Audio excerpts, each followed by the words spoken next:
আসসালামু আলাইকুম। 2026 সালের এসএসসি পরীক্ষার্থী, তোমাদের জন্য গুরুত্বপূর্ণ একটি আপডেট তথ্য ও নোটিশ।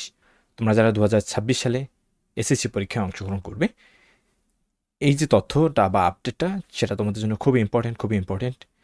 চলো দেখে নিই সেই গুরুত্বপূর্ণ আপডেট বা নোটিশটি।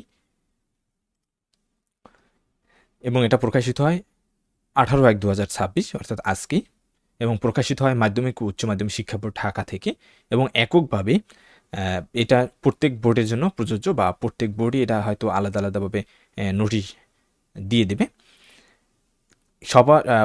সবার আগে ঢাকা বোর্ড থেকে ম্যাক্সিমাম বিজ্ঞপ্তি বা নোটিশ প্রকাশিত হয়। এর পরপর অন্যান্য বোর্ডগুলো তাদের নিজ নিজ বোর্ড থেকে বা নিজ যে বোর্ডের যে শিক্ষার্থী রয়েছে তাদের জন্য তারা আলাদাভাবে নোটিশ প্রকাশ করে। নোটিশটা হলো এসএসসি পরীক্ষা 2026 পরীক্ষার্থীদের জন্য বা পরীক্ষার্থীদের ক্যালকুলেটর ব্যবহার প্রসঙ্গে। উপযুক্ত বিষয় প্রেক্ষিতে জানা যাচ্ছে যে এসএসসি পরীক্ষা 2026 পরীক্ষার্থীদের পরীক্ষার কেন্দ্রে নিম্নবর্ণিত সায়েন্টিফিক নন প্রোগ্রামেবল মডেলের ক্যালকুলেটর ব্যবহার করতে পারবে। অর্থাৎ তোমরা ইচ্ছে করলে যে কোনো একটি মডেল তোমার পরীক্ষার হলে নিতে পারবে না। নির্দিষ্ট এখানে 8টি মডেল দেওয়া হয়েছে। এই 8টি মডেলের ভিতর থেকে যে কোনো একটি মডেলের ক্যালকুলেটর তুমি নিতে পারবে, বিশেষ করে সায়েন্টিফিক ক্যালকুলেটরের ক্ষেত্রে। আর নর্মাল ক্যালকুলেটর তুমি যে কোনো ক্যালকুলেটর নিতে পারবে।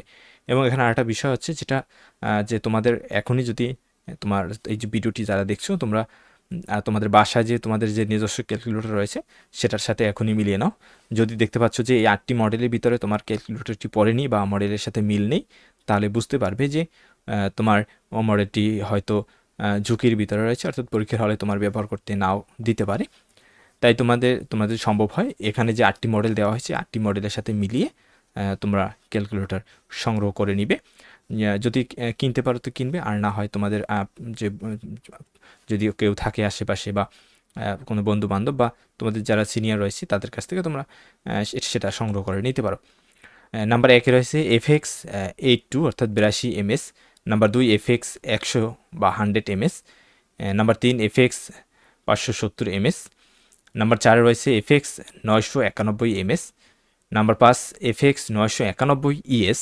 একইভাবে 991 এটা গেছে EX, তারপরে ES, তারপরে 991 ES প্লাস, এবং সর্বশেষ রয়েছে 991 CW।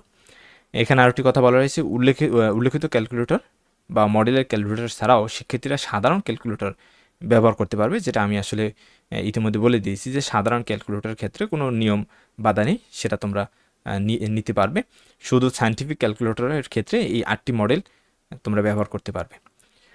ধন্যবাদ আপডেটটির জন্য। আশা করি তোমাদের এই আপডেটটি খুবই কাজে আসবে, কারণ খুবই একটি জরুরি বিষয় আমি মনে করি। কারণ তুমি যদি এর মডেলের বাইরে যে কোনো একটি মডেল নিয়ে যাও, সেক্ষেত্রে অনেক সময় পরীক্ষা হলে কিন্তু তোমাকে সেটা সেটা নিয়ে ঢুকতে দেওয়া হবে না, এবং তুমি কিন্তু একটি বিপদে পড়ে যেতে পারো। তাই এই নোটিশটি আশা করি তোমাদের জন্য খুবই উপকৃত হবে।